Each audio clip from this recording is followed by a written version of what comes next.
My name is Zhou Xingxing, a sophomore in computer science at university. My daily routine was a predictable triangle: cafeteria, dorm, lab, standard attire, plaid shirt, black framed glasses, backpack. On campus, I was the kind of person who blended perfectly into the background, practically invisible. Until this noon, I was hunched in a corner of the cafeteria, scrolling through exercises for introduction to algorithms on my phone, when I suddenly heard the clatter of trays and a chorus of indrawn breaths. Looking up, I saw a moving circle of heads surging in from the direction of the automatic doors. Oh, it was Lin Wantong, the campus belle. This girl was a presence on our campus, like she had her own background music. Rumor had it she received 20 love letters a day, and the delivery station had a small mountain of just her cosmetics. Right then, she was wearing a white dress, her long hair loosely gathered at the nape of her neck, carrying her tray through the crowd. Wherever she passed, boys sat up straighter. Even the usually most unkempt engineering students started adjusting their collars. I glanced down at my ketchup-stained sweatshirt and wisely shrank further against the wall. Who would have thought that this unattainable campus goddess would walk straight towards me? Classmate Zhou Xingxing. She placed her tray down opposite me, her voice sweet as honey. I hear you're a top student in computer science? I froze, chopsticks halfway to my mouth. My mind raced, searching for any connection. Had I helped the class president fix a computer last week? Or posted algorithm notes on the forum? In any case, my interactions with the campus belle shouldn't have exceeded 3. Each time, she'd been holding a laptop, standing at the lab entrance, and I'd only ever seen the bow in her hair from across a crowd. Yes, that's me. I hastily grabbed a napkin to wipe my mouth, accidentally knocking over my enamel lunchbox. The stainless steel lid clattered loudly as it rolled across the floor. There were immediate, stifled gasps of laughter from those around me. I wished I could crawl in my tray. But Lin Wantong just smiled and pulled a plastic bag from her canvas tote. I brought you some snacks. I stared at the neatly arranged Oreos in the bag, a cold sweat suddenly breaking out on the back of my neck. As a seasoned straight guy, I was well versed in the axiom, if the campus belle suddenly shows you kindness, there's got to be a catch. Especially since her fingertips were still stained with unwiped mint green nail polish, the exact same color as the toothpaste in the lab used for pranking freshmen. Thanks. I managed my most standard polite smile and, as if compelled, took a cookie and bit into it. The moment the cream filling split between my teeth, a minty flavor shot straight up my nostrils. A coolness more intense than mouthwash made me choke and cough on the spot, tears streaming from my eyes. Ha ha ha ha! Lin Wantong was practically draped over the table, shaking with laughter, the bow on her dress quivering. Toothpaste-flavored Oreos. Didn't expect that, did you? I stared at her sparkling eyes, and it suddenly dawned on me. Last Thursday in the lab, I had indeed seen her furtively stuffing something into a locker. At the time, I'd assumed it was a gift for some boy. So, she'd been planning this prank all along? Classmate. I pulled out a tissue to staunch my furiously running nose. Do you perhaps misunderstand what a top student is? Did you think that just because my brain works well, I can't tell the difference between toothpaste and cream? She froze for a moment, the tips of her ears slowly flushing red all the way to her hairline. You didn't actually fall for it. No. I shook my head earnestly. I fell for it, but I chose to swallow it. After all, it was from the campus belle. Even if it were a poisoned cookie, I'd have to eat it with a smile. This was actually an off-the-cuff attempt at my usual straight guy deadpan humor. I didn't expect Lin Wantong to suddenly stop laughing. Her fingers twisted the ribbons of the bow on her dress, her eyelashes casting butterfly wing-like shadows beneath her eyes. The cafeteria's ceiling fan creaked overhead. Sunlight slanted in through the glass window, gilding the tips of her hair with a golden edge.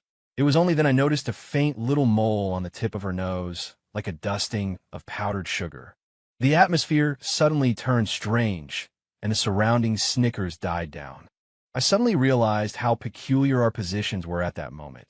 She was still leaning over the table, and I was half leaning towards her, with only a plate of offending Oreos between us. To break the awkwardness, I raised my hand, intending to pat her shoulder, but on some strange impulse, it landed on her flushed cheek. A crisp smack. The cafeteria fell so silent you could hear a grain of rice roll off a plate.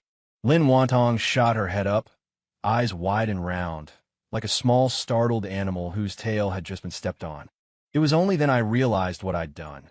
I'd actually slapped the campus belle's face. Although it was just a light tap, in the eyes of the surrounding students, this was probably equivalent to the headline-grabbing news of a programmer assaulting a female celebrity. Sorry. I stammered out an explanation, flustered. I didn't mean to. I just saw your face was red and wanted to check if you had a fever. Before I could finish, she cut me off. Zhou Xingxing, you're done for. She grabbed her plastic bag, turned, and bolted. Her skirt brushed against my tray, sending ketchup splattering onto my jeans like bloodstains at a crime scene. It wasn't until her silhouette vanished behind the automatic doors that I heard my own heart pounding. Not from fear of retaliation, but because the skin my fingertips had touched was softer than the cream filling of an Oreo. That afternoon, during C-language class, I stared blankly at the compiler errors for a good half hour. The chubby guy next to me nudged me with his elbow. Heard you smacked Lin Wantong across the face this morning. It was a tap. I typed furiously on my keyboard. Just a light tap like petting a cat. The chubby guy let out a knowing "oh," pulled out his phone, and opened the campus forum. The top trending post, shocking. Computer science dude publicly humiliates campus belle, had already garnered 300 comments, accompanied by a photo of the moment I raised my hand, the angle making it look like I was dealing a harsh slap. In the comments section, replies of Zhou Xingxing, get out of a university, and someone calculate the extent of our goddess's psychological trauma were running neck and neck. Just as I was about to report the rumor, my phone vibrated. A friend request popped up. Zhou Xingxing, this is Lin Wantong. See you in the lab at 4 p.m. It was followed by a teasing little imp sticker. In the lab, looking at Lin Wantong huffing and puffing in front of me, laptop in her arms, I finally understood what beauty is justice meant. Even though she currently resembled a little lioness with its fur bristling, her ponytail swishing back and forth as she spoke, I couldn't help but notice the fan-shaped shadows her eyelashes cast beneath her eyes and the delicate collarbone peeking out from her school uniform collar. Well, she pushed the laptop towards me. The screen displayed a Python program riddled with red X's. Fix my homework, or I'll post a high-definition GIF of you hitting me on the forum. I glanced at the code and chuckled. Classmate Lin, your nested loops are a masterpiece of errors. More creative than a toothpaste Oreo, but in exchange, I pulled an Oreo wrapper from my pocket. You have to tell me, why target me? She abruptly turned her face away, the tips of her ears beginning to turn red again. Who asked you to help me pick up my earbuds in the library last week? When you bent down, you stepped on them and crushed them to bits. I was stunned. That day in the library, I had indeed seen her wireless earbuds roll to my feet. I'd only meant to bend down and pick them up, one misstep, and this was the result. So, she remembered my blunder, not my attempt to help. So, you tried to get revenge on me with toothpaste cookies? I hit enter after modifying the code, and then I turned the tables on you. And you even got hit. That was an accident. She suddenly slammed the table, making the laptop wobble. I was planning to laugh at you grimacing all day, but then you actually said, because it's from you. So cheesy. Watching her indignant expression, I suddenly realized this legendary, supposedly unattainable campus belle was actually no different from an ordinary girl. She'd secretly paint her nails in the lab, get flustered when her intentions were exposed, and hide her revenge plots behind sparkling eyes. So, I saved the corrected code and pushed it back to her. How do you plan to get your revenge next? Are you going to keep stuffing toothpaste in my snacks, or go spread rumors on the forum that I'm a wife-beater? Clutching her laptop, she took half a step back, her ponytail brushing against the back of the chair, its end flicking up. I wouldn't stoop so low. With that, she suddenly spun around and ran, her skirt brushing past the potted pothose plant in the lab, leaving a huffy, "See you tomorrow at noon," same old place, trailing behind her. Watching her retreating figure as she fled, I suddenly heard thunder outside, a summer storm, arriving without warning. Raindrops hammered against the glass, but they couldn't cool the heat on the back of my neck. When she turned just now, I'd clearly seen her fingertips clutching a strawberry-flavored Oreo she hadn't given me, its wrapper bearing the clumsily written characters, Zhou Xingxing. It turned out some revenge comes sugar-coated from the very start. That night, I tossed and turned in my dorm, unable to sleep. My phone's photo album still held a candid shot I'd taken in the cafeteria that morning. Lin Wantong, leaning on the table, her smile revealing dimples, sunlight filtering through her hair, casting dappled specks of light on an Oreo wrapper. Fatty leaned over for a look. I quickly locked the screen, only to find a lingering taste of toothpaste on my lips. It was mint, yet it was so sweet it made my heart flutter. Perhaps, from the moment she'd thrust that toothpaste-laced cookie into my hand, something had already veered off course. Like how I started looking forward to our accidental meetings in the cafeteria at noon, or how the sight of the bow in her ponytail would make my heart race for no reason, or how I was now grinning foolishly at the ceiling like some inexperienced kid who'd never been in love. The rain was still falling outside. I fished out the Oreo wrapper from under my pillow and suddenly remembered her in the lab that afternoon. How her toes had unconsciously scuffed the floor as she'd huffily said, "Same old place." So, the Ice Queen had her chinks in the armor after all. And even a straight-laced guy's heart could be sent aflutter by a prank. What new retaliation would await me tomorrow at noon? I found myself kind of looking forward to it. Ever since Lin Wantong threatened me in the lab over a coding assignment, my peaceful campus life had come to a full stop. The next day at noon, as soon as I arrived at the cafeteria, I saw a bright pink thermos flask at our usual spot. A crooked sticky note was attached to it. Zhou Xingxing's exclusive property. Dare to change spots, and I'll post that video of you getting slapped to the confession wall. Winking face, greater than over equal to less than over equal to. I looked at Lin Wanong, sitting opposite me, prodding at her sweet and sour pork ribs with a fork. She was wearing a light blue bow today, and the ends of her hair still had traces of mint green nail polish, the exact same color that had smudged onto my keyboard yesterday when I helped her debug her code. "Out with it," I said, biting into the rice ball she handed me. A sudden jolt of wasabi nearly brought tears to my eyes. That technical department advisor title on the computer club's recruitment poster. Did you bribe the president to add that? She puffed out her cheeks, feigning innocence. Of course not. I just wanted to supervise whether you were doing your tech work properly. As she spoke, she pulled out a phone with a rhinestone-studded case and sent a voice message to the club's group chat. "Attention everyone. No spicy strips at tonight's team-building event. Zhou Xingxing is allergic to spicy food." All eyes in the cafeteria turned to us. I wanted to smash the rice ball right on her bow. Last week in the lab, I'd casually mentioned that spicy food gives me acne. I never thought this little madam would actually remember it. What was even more absurd was that she actually sat in the computer club's duty room every day with her laptop, ostensibly supervising the technical department. But really, she was engrossed in Photoshop tutorials, trying to figure out how to add a rainbow halo to the club logo. And on her keyboard, strawberry Oreos, especially for me, because she'd noticed I always lick the cream from the edges first. "Zhou Xingxing, how do I make this pop-up window pink? Zhou Xingxing, why is my code giving an error?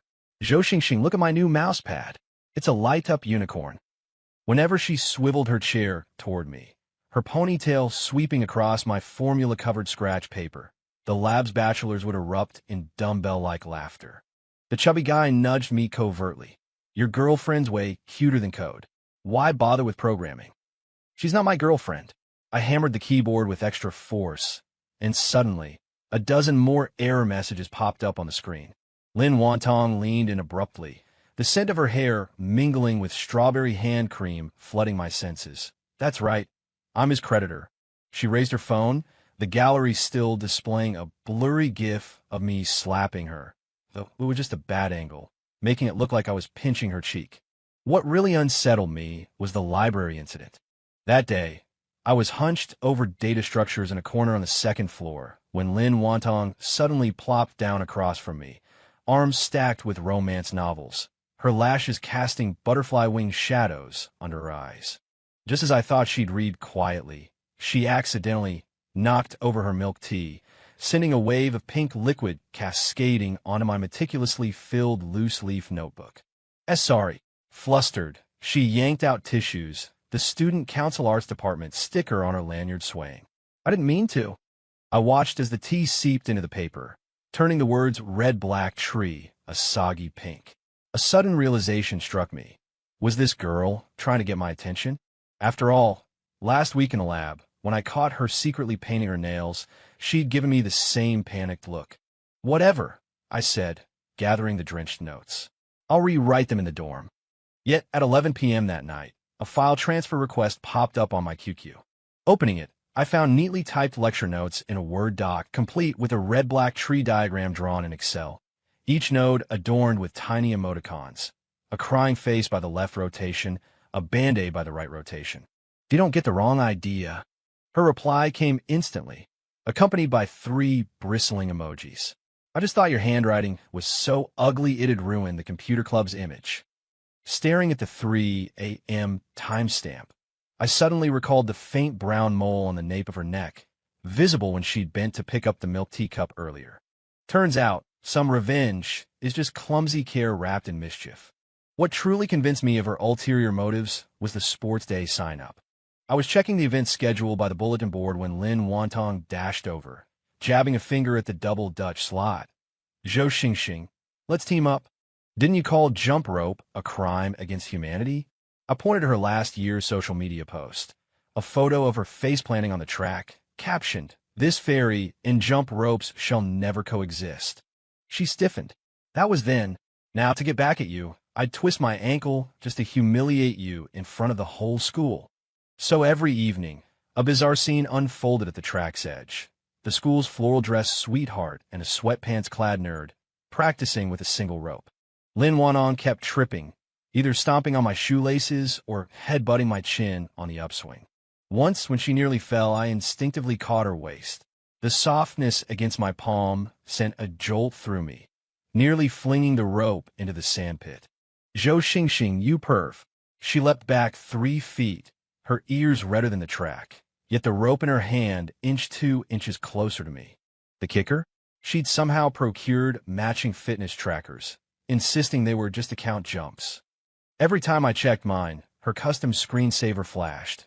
"Zhou Xingxing is a big dummy," in pink-purple gradient font complete with animated hearts. Like it. She wiggled her wrist, the sunset casting her lashes shadow over the screen. I bugged a CS senior to teach me coding. Spent 3 days on it. I looked at her sparkling eyes and suddenly remembered last week in the club duty room. When she was asleep, head on the desk, her phone screen was still lit up with a Baidu search. How make the guy you like notice you? Revenge edition. It turned out this girl, who kept talking about revenge, wasn't some unattainable beauty at all, but a little fool who wore all her thoughts on her hairbow. As the weather grew hotter, Lin Wantong's revenge became increasingly outrageous. She would suddenly appear while I was gaming, pop a mint into my mouth, saying it was to prevent me from getting dumb from staying up late. She'd block the entrance of the academic building with an umbrella when it rained, her reason being afraid the rain would wet my glasses, making me unable to see her revenge plan clearly. She even secretly slipped throat lozenges into my bag because she heard my voice was hoarse after arguing with Fatty, though she denied to death, just saying she happened to buy too many. The most dumbfounding moment was the club recruitment night. She insisted on performing, wearing a white dress and singing A Little Sweet. When she reached the chorus, she suddenly pointed at me in the audience, the tremor in her voice through the microphone more obvious than when she stumbled while skipping rope.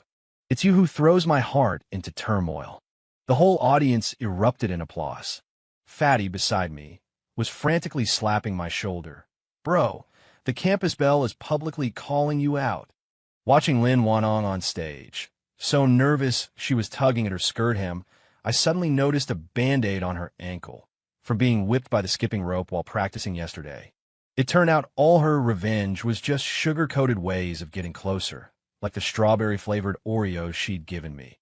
On the surface, a mischievous sweet and sour, but the filling was an undeniable tenderness. After the party that night, she came to find me, clutching a bunch of glow sticks, the tips of her hair still dusted with gold glitter from the stage. "Zhou Xingxing, did you know? The first time I saw you in the library, I thought you looked like Flash the Sloth from Zootopia. So you used toothpaste Oreos to get revenge on me?" I took the mineral water she handed me. The cap was already unscrewed for me. She suddenly looked down, kicking at a pebble. Of course not. I just wanted you to remember me. Her voice grew softer and softer, the last few words crushed by the evening breeze and the cheers from the sports ground. And not only did you remember, you even hit me. Watching her hair bow sway under the streetlight, I suddenly remembered the first time I saw her in the cafeteria, sunlight filtering through her hair, casting a speckle of light on an Oreo wrapper. It turned out that since then, this girl who always talked about revenge had already planted a strawberry-flavored seed in my heart, which slowly sprouted with each of her clumsy approaches. Lin Wantong, I suddenly said, do you know there's a term in computer science called an infinite loop? She looked up, her eyes as if steeped in starlight. What does that mean? It means a program keeps executing repeatedly, never stopping. Watching her ear tips gradually turn red, I suddenly felt my throat tighten. Just like now, every time I see the rhinestone on your hair bow, I can't help but want to straighten it for you. Every time I hear you call Zhou Xingxing, my heartbeat turns into an infinite loop. She froze, the glow sticks in her hand, emitting a faint, scattered light. The clamor of new students drifted from afar, the plastic track of the sports ground faintly gleaming in the night. For the first time, I realized that the campus belle's eyes truly held stars, especially when she looked at me. You actually know how to say sweet nothings. She suddenly thrust the glow sticks into my hand, turned, and ran, her ponytail swinging in a beautiful arc behind her. I haven't had enough revenge yet. Tomorrow noon, same old place. Watching her fleeing figure, I suddenly heard a click from the glow sticks in my hand. What she had just shoved into my hand were two glow sticks joined to form a heart shape. It turned out some revenge had long since deviated from its course, becoming blatant favoritism. Back in the dorm, Fatty sidled up, eager to gossip. Heard you and the campus belle were acting out an idol drama on the field tonight? I looked at the Moments post Lin Wantong had just published on my phone. The picture was of our matching couple bracelets, and the caption read, Revenge Plan Day 30. Target seems dumber than expected. He actually hasn't noticed the Oreos I bring every day. The filling has long been switched to his favorite strawberry flavor. I smiled and tapped open our chat. I sent, Lin, your latest revenge is riddled with flaws. The packaging of those strawberry-filled Oreos is the same as the ones you bought at the convenience store last week.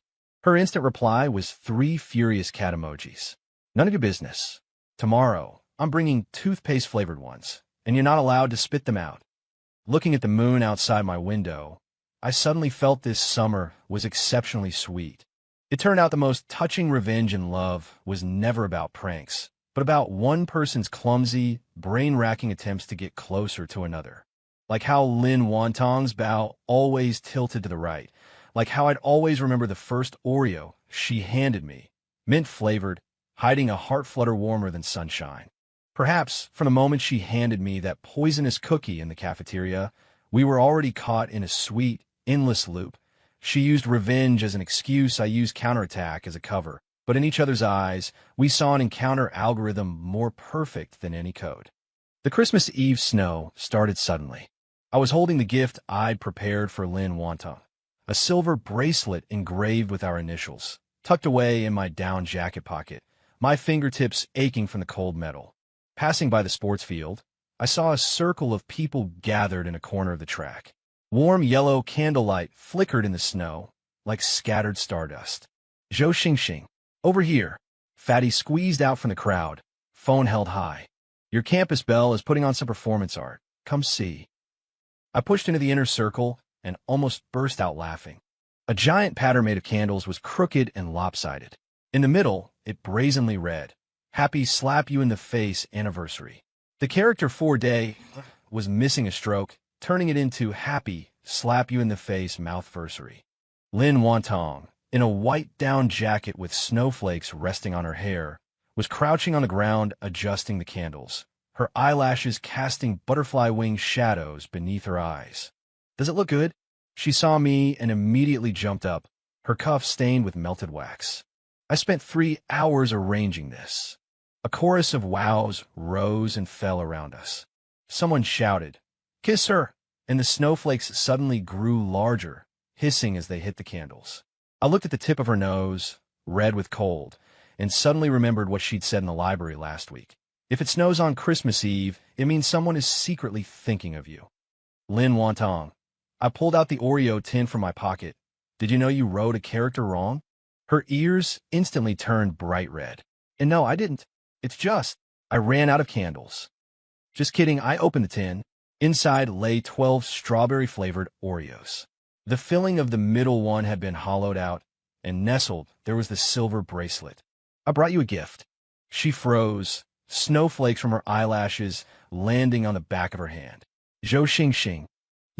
You actually remembered I said I wanted a bracelet last week. I looked at her trembling fingertips and suddenly recalled how, half a month ago at the boutique, she had been staring at the matching couple bracelets in the glass display case, unable to look away, yet had said, "Who would want to wear a matching set with you? So ugly." Now, the snow light reflected in her eyes, brighter than the tiny diamonds on the bracelet. Actually, I took her cold hand and helped her put on the bracelet. I knew all along that the filling in the Oreos you give me is always strawberry. Her breathing suddenly lightened. When did you find out? The first time, in the lab. I remembered her secretly applying nail polish. When you licked your fingers, the cream that touched the corner of your mouth was strawberry flavored. Later, every time you handed me cookies, the wrapper always faced me, so it was easy for me to grab the top one, because you knew I'd lick the filling first. She suddenly pulled her hand free and took a crumpled paper bag out of her down jacket. For you. Inside was a lopsided gingerbread man. A bow tie was drawn on its neck with frosting, and a sticky note was attached beside it. Exclusively for Zhou Xingxing. If you break it by biting, it's on me. There is a noticeable patch on the cookie's waist, as if it had been burnt and then covered with another layer of frosting. I originally wanted to make it in the shape of me slapping you, she said, kicking away a candle at her feet, the flame flickering on her face. But it baked into a crooked-necked sloth. I bit off the gingerbread man's bow tie. It was so sweet it almost choked me, yet it was warmer than any Christmas present. Lin Wantong, did you know? Every time you say revenge, the tips of your ears turn red. Every time you hand me an Oreo, your thumb brushes against the filling because you're nervous. And I pointed to the matching couple's bracelet on her wrist. The screensaver you set is actually my birthday in reverse. Her face turned redder than the Christmas tree lights. You actually secretly investigated my bracelet. Not secretly. I looked at the crowd that was gradually gathering and suddenly raised my voice. I've liked you openly and honestly, ever since you handed me that first toothpaste Oreo in the cafeteria. The snow suddenly stopped. Someone whistled, and Fatty's camera shutter clicked away furiously. Lin Wantong's eyelashes fluttered wildly. She suddenly stood on her tiptoes and gave me a quick peck on the corner of my lips, a touch softer than strawberry filling, carrying the sweetness of the gingerbread man. Idiot! She turned and ran, her bracelet glinting under the streetlight. Oh, who wants to hear your confession? I came for revenge. I smiled and chased after her. My down jacket was unzipped, and the cold wind poured into my collar, but it couldn't overcome the warmth in my chest. Snowflakes dotted the ends of her hair, and her bow was tilted to the left, exactly the angle I always wanted to help her straighten. As we passed a convenience store, she suddenly grabbed me, her eyes sparkling. Zhou Xingxing, what do you think we are now? An idiot couple, I said, pulling the gingerbread man's wrapper from her hand, the kind currently carrying out their 101st act of revenge. She puffed out her cheeks and playfully punched my shoulder. You clearly started it. When you patted my face in the cafeteria, you should have known this day would come. Warm air, carrying Christmas carols, wafted out from the convenience store. I looked at our reflection in the glass.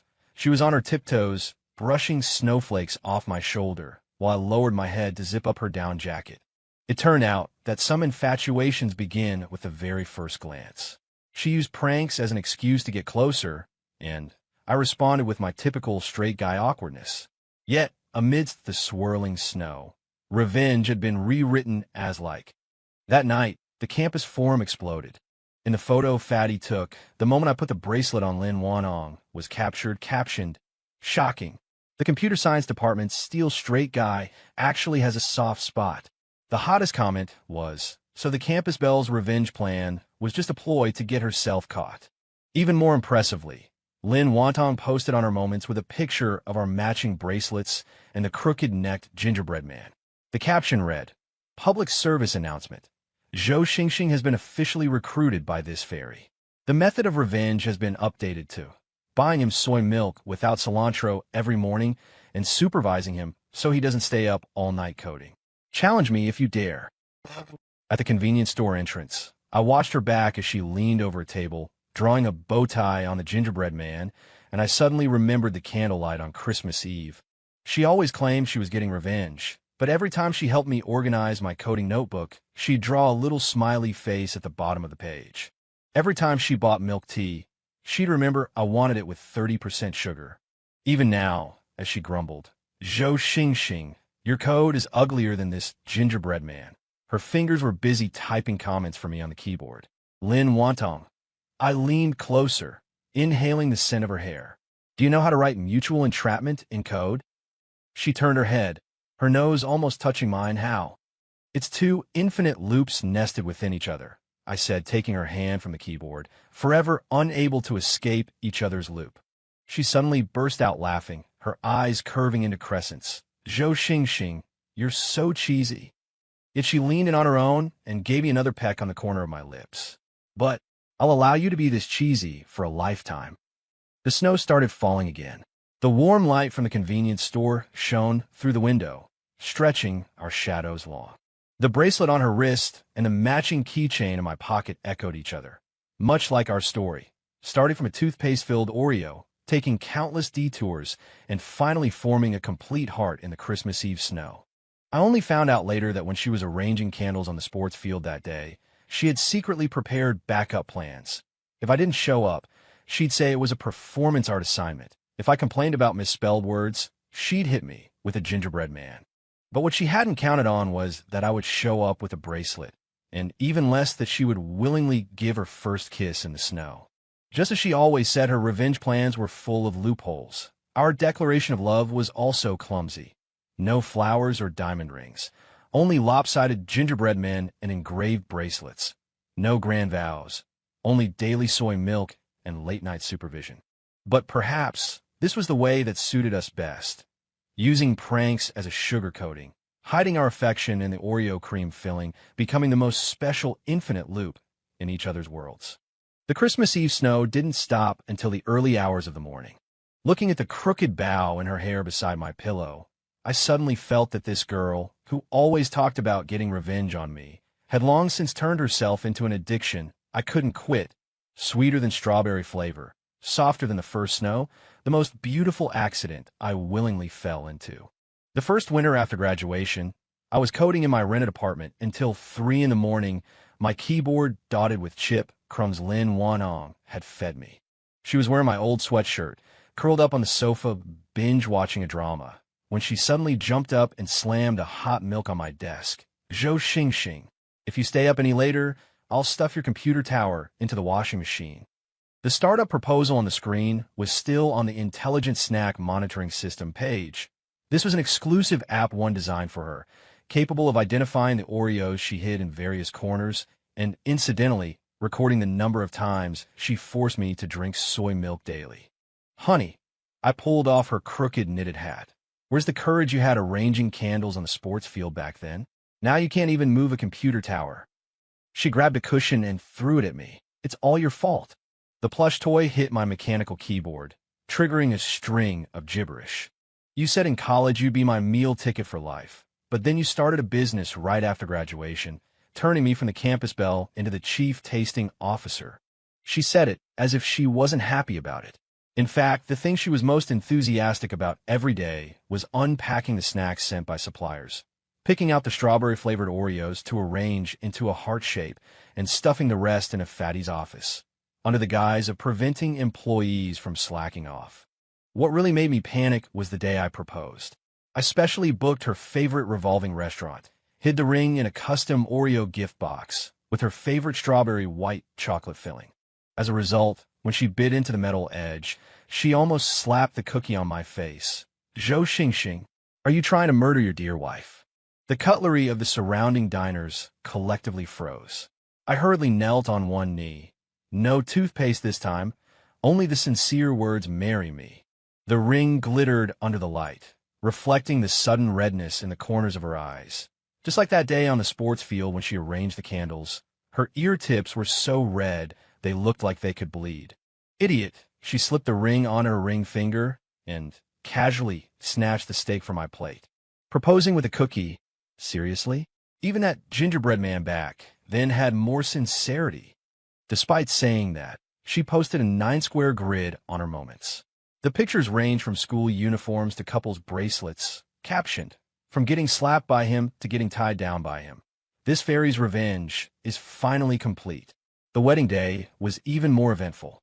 The MC asked us to share our love story, and Lin Wonton suddenly yelled into the microphone, "He hit me in college." The whole room was in an uproar. I saw my mother-in-law's teacup hovering in midair. Fatty, holding his camera, was trying so hard not to laugh his face turned blue. That's right, I took the microphone, pointing to the ring on her ring finger. From the first moment I saw her, my heart was hit into a complete mess by her. Like when she handed me a toothpaste-filled cookie in the cafeteria, splashed milk tea on me in the library, and threw a skipping rope into the sandpit on the sports field. She suddenly tiptoed and nibbled my ear. "Zhou Xingxing, you're done for, daring to bring up old scores at our wedding." The bridal veil brushed against the back of my hand, but as she turned, it secretly hooked my pinky finger, just like when we were in the library during college, as if she was afraid I'd get lost. In the 3rd year of our marriage, we moved into a house with a small garden. Lin Wonton converted the study into Zhou Xingxing's exclusive coding cage, and on the door, she stuck a hand-drawn warning sign. Program recited. Feed with strawberry-flavored Oreos to unlock one hug. The most priceless thing was she nicknamed our 3 sons Cookie, Filling, and Cream. Every time she called them for a meal, it sounded like she was summoning a snack army. "Daddy, Mommy hid your keyboard." 5-year-old Cookie held up my missing mechanical keyboard, its keycaps still sticky with strawberry jam. Lin Wanong must have put him up to it because I stayed up late fixing bugs yesterday and didn't watch the new drama with her. I looked at a certain someone pretending to be asleep on the sofa, her hoodie covering half her face, the corner of her exposed mouth still dusted with cookie crumbs. "Lin Wantong, you're abusing your authority as Chief Tasting Officer." She suddenly opened her eyes, and a book titled "How to Tame Your Programmer Husband" fell from her lap. "Wrong. This is Revenge, upgraded. You patted my face in the cafeteria back then, and now I'm going to make you experience the pain of losing your keyboard." Before she could finish, Cream dived into her arms, our youngest son smearing drool all over her neck. What really gave me a headache was her livestream debut. On the day of the first snow in the north, I was sweeping snow at the doorway when she pointed her phone at me. "Look, family. This old man sweeping snow is my husband. He bullied me every day in college. To get revenge, I forced him to marry me after graduation, and now I've even given him 3 sons." The camera suddenly turned indoors, where Cookie was running wildly, holding a cardboard sign saying, "Mommy is a big liar," and Filling was chasing him, yelling, "Daddy, save me. This is outrageous." I threw down my broom. Lin Wantang, who was it that cried during pregnancy saying, "Zhou Xingxing, I want hot pot," who made me recite saying goodbye to Cambridge again 20 times outside the delivery room. She leaned closer to the camera and winked. "Family. See that? He's flustered, he's flustered." That slap back then. Suddenly, she tiptoed and planted a loud kiss on my frost-reddened cheek. I've remembered it my whole life. That's why I had to trap him by my side for a lifetime. The livestream chat exploded with comments. Fatty posted an old photo in the comment section. Lin Wantong in college, crouching in the lab, helping me glue my coding notebook, the bottom of the pages filled with little smiley faces. It turned out some revenge had long since transformed into blatant affection. For example, she always said I looked like a sloth when I coded, yet she'd make me honey water every late night. For example, she complained my cookie proposal wasn't romantic enough, yet she kept that Oreo gift box in the most prominent spot on her bedside table. The snow fell heavier and heavier. Our 3 little rascals rushed out and started throwing snowballs at us. Lin Wantong's hair bow was crooked again. I reached out to straighten it, feeling the warmth of her earlobe, just like 12 years ago in the cafeteria when I first tapped her face, carrying a strawberry-scented warmth. "Daddy, Mom showing off their lovey-dovey stuff again. Biscuit aimed a snowball at us, while Sandwich and Cream giggled foolishly beside him. I watched the snow fill the sky, suddenly remembering the toughest year of starting my business, when Lin Wantong sold her own piano to buy me a server. She lied to me, saying, "The old piano's sound quality isn't good. It's a good time to get a new one for our marital home." It turned out that from school uniforms to wedding dress, it was never some revenge plan, but two fools, amidst the hustle and bustle of everyday life, brewing that initial prank into the sweetest wine. She still secretly slips notes into my coding notebook, saying, "Zhou Xingxing is a big dummy." I still laugh at her like a schoolgirl when she paints her nails, but I always remember to help blow dry the ends of her wet hair. After putting the kids to bed at night, Lin Wanong pulled out her college memento album. A sticky note tucked inside, already yellowed, was her revenge plan from back then. 1. Make Zhou Xingxing remember me, square root. 2. Make him save me a seat every day, square root. 3. Force him to jump rope with me, square root. 4. Marry him, have 3 little dummies just like him, square root, square root, square root. The last one was overachieved, I said, pointing to our 3 sons' scribbles. But you missed the most crucial one. She looked up, snowflakes still clinging to her eyelashes. What? Make me gladly let you get revenge on me for a lifetime. I kissed the cookie crumbs from the corner of her mouth. The taste, a mix of salty and sweet, was just like our days, full of bickering and noise, yet brimming with tenderness hidden in the details. Outside, the snow was still falling softly. The Christmas tree in the living room twinkled faintly, presents for the children piled beneath it, along with a new bow hairpin for her. From school uniforms to wedding dress, from a world of 2 to a family of 5, our story was never some romantic fairy tale. It was 2 fools stumbling along, writing love into the longest piece of code. No bugs, only an endlessly sweet loop. Perhaps this is the best kind of down-to-earth life. She's causing a ruckus, I'm laughing, and our 3 little rascals are creating chaos in between. In those heart-fluttering moments, hidden in Oreo cream, at the bottom of sticky notes and wedding vows, had long since, over the years, brewed into the warmest home. Snow in the north always has a certain crisp efficiency to it. Just a few flakes were visible on the balcony at dawn, and by now, it had already painted the wrought iron fence to look like the frosted edge of a cream cake. I was clearing the path by the door with a snowblower, my down jacket zipped up to my chin, when I suddenly heard a thump, thump against the French doors. Lin Wantong was holding her phone, nose pressed to the glass, a newly bought snowflake hairpin in her ponytail, flashing me a peace sign. "Hey, everyone. Today I'm taking you live to Stay at Home Dad, Zhou Xingxing's snow-clearing scene." She pushed open the French door, and a cold wind carrying snowflakes gusted in. The livestream filter made her face look rosy. See him? This old man in a plaid shirt clearing snow. He's my nemesis from college. My hand on the snowblower paused. I just bought her a new beauty device last week, yet now she looked like a college student who'd snuck into my hoodie. As the camera panned to me, she suddenly lowered her voice. Back in the university cafeteria, he actually dared to pat my face. See? Payback's a witch, right? He has to clear snow for me for the rest of his life. Before she could finish, a loud crash came from the living room. 3-year-old Cream rushed out, clutching a cookie jar from which Oreos spilled all over the floor. 5-year-old Sandwich followed close behind, holding a piece of cardboard with "Mom is a big liar" scrawled on it in crayon. But the kicker was 8-year-old Biscuit, actually holding up the mechanical keyboard I'd lost last year, with unclean strawberry jam still stuck to the keycaps. Shu Xiaobing.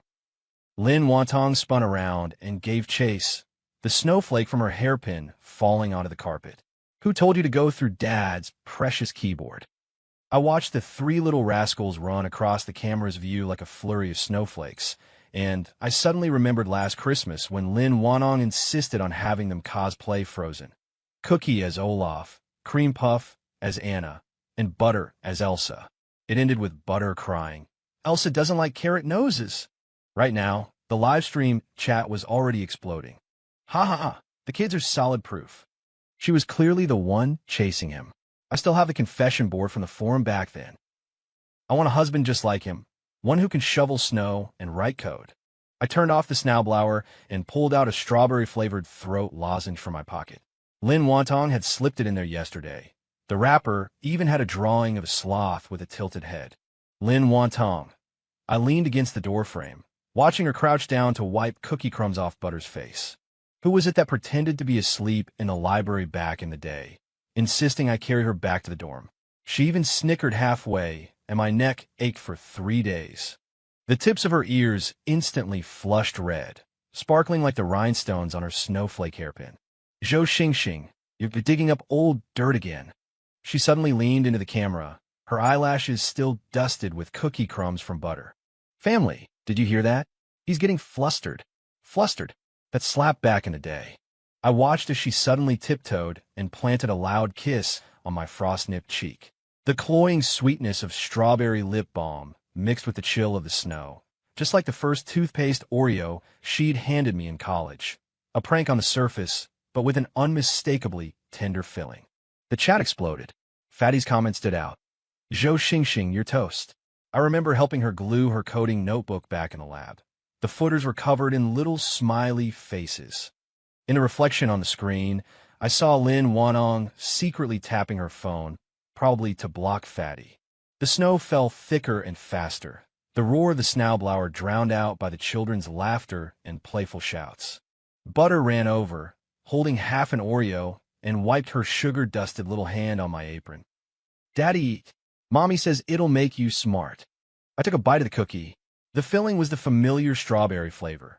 Just as I suspected, Lin Wantong had, when I wasn't looking, swapped all the kid snacks for my favorite flavors. Mommy's a liar. Cream Puff squeezed in front of the camera, holding up a piece of cardboard, and said in a high-pitched, childish voice, "Last night when Daddy was blow-drying Mommy's hair, Mommy said, 'Zhou Xingxing, your hair is even softer than mine.'" The livestream chat erupted with a chorus of "ohs" and teasing. Lin Wantong flusteredly tried to block the camera, but snowflakes from the tips of her hair landed on the phone screen. "You little traitor, Mommy even bought you Legos yesterday." Watching her flustered, I suddenly remembered the year we started our business. She'd be in the office with me while I worked overtime, holding a 3-month-old cookie, preparing formula with one hand and proofreading my code with the other. Back then, she always said her revenge plan was escalating. But in reality, she was finding different ways to cook me stomach-soothing kanji and had wrapped my keyboard in flannel to protect it from drops. Family, I suddenly took the phone. Lin Wantong's hair, bow, was askew to the left again in the frame. "Let me show you all my revenge goddess's secret weapon." I turned and pointed to the entryway cabinet. On the top shelf sat a glass jar, filled with neatly stacked Oreo wrappers from the past 12 years. From the toothpaste-flavored ones in college to the current strawberry white chocolate, each bearing her messy little handwriting. May 6, 2015. Zhou Xingxing looked like a choking hamster eating that toothpaste cookie. December 24th, 2020. The filling in the proposal cookie was too sweet. Zhou Xingxing's hands were colder than snow. November 7th, 2025. Butter stuffed an Oreo into the keyboard, and Zhou Xingxing actually didn't get mad. The chat went quiet for 2 seconds, then was flooded with "I'm shipping them so hard," and "OMG, so sweet it hurts." Lin Wanong lunged to grab the phone, the zipper of her down jacket catching on my scarf. "Zhou Xingxing, that's against the rules. This is my secret hideout." I took the chance to wrap my arm around her waist. It was still as soft as it had been in college. "A secret? You think I didn't notice? Every time you bought Oreos, you'd deliberately leave the last one, waiting for me to snatch it." She suddenly froze, the tips of her ears turning so red they looked like they might bleed. "Teach, that was because I was afraid you'd eat too many and get cavities." Snow particles rustled against the French windows. In the living room, the 3 children were arranging Oreos to spell "Dad, Mom, divorce please." Of course, they'd gotten it backward. In a live stream chat, someone had dug up our wedding video. Lin Wantong, in her wedding dress, was squatting down to wipe away Biscuit's tears, her veil still adorned with petals he'd plucked off. "Mommy," Biscuit ran over, holding a piece of cardboard. It had at some point been changed to "Daddy is a big dummy. Cream just stuffed snow down your collar." I watched Lin Wantong jump up and chase after Cream. Her snowflake hairpin fell to the ground. revealing the familiar small mole on the nape of her neck. 12 years. She was still the girl who'd hide pranks in Oreos, who'd suddenly kiss me on a snowy day, who'd write our story as little diary entries on snack wrappers. "Hey everyone," she panted, returning to the camera, snowflakes clinging to her eyelashes. "Let me show you some of my husband's dark history." She suddenly pulled out her phone's photo album, tapping on a candid shot from our college days. Me, asleep at a lab table, glasses slipped to the tip of my nose, a smear of strawberry jam she'd secretly put there on the corner of my mouth. The bullet comments exploded with laughter, but I stared at her hand in the photo, resting stealthily on my shoulder, her sleeve revealing half of a couple's bracelet. It turned out some revenge had begun when she first handed me that toothpaste-filled cookie. Not to get back at me for a slap, but to make me remember that there was a girl willing to trade a lifetime of pranks for the starlight in my eyes. When the snow stopped, the three children had piled up like a small mountain on the sofa, each clutching a half-eaten Oreo. Lynn Wontong snuggled beside me, the snowflakes in her hair melting into droplets that fell onto my sweater. "Zhou Xingxing, do you think our story counts as the most successful revenge?" I touched the ring on her ring finger, engraved with our initials and 3 tiny paw prints, representing our 3 little troublemakers. "It does." I kissed the crown of her head. "You successfully trapped me in a perpetual loop, making me wonder every day how such an adorable fool could exist." She laughed and playfully punched my shoulder, but snuggled deeper into my embrace. "Still calling me a fool? You actually didn't realize back then on the field that the candles I arranged formed a heart shape. Leaving out one stroke was intentional. The floor lamp in the living room cast its familiar warm yellow glow, and outside, the first snow was still falling softly. Looking at this girl, who had transformed from the campus belle to a mother of 3, yet forever carried the scent of strawberries, I suddenly understood. Love was never meticulously designed code, but 2 fools stumbling through the snow, turning pranks into love letters and fleeting heartbeats into fireworks. Perhaps the best revenge was in countless snowy nights like this. Her teasing, my laughing, and the children causing chaos in between, while those moments of affection hidden in Oreo fillings, at the bottom of sticky notes, and in live stream footage, had long since woven themselves into the warmest of homes.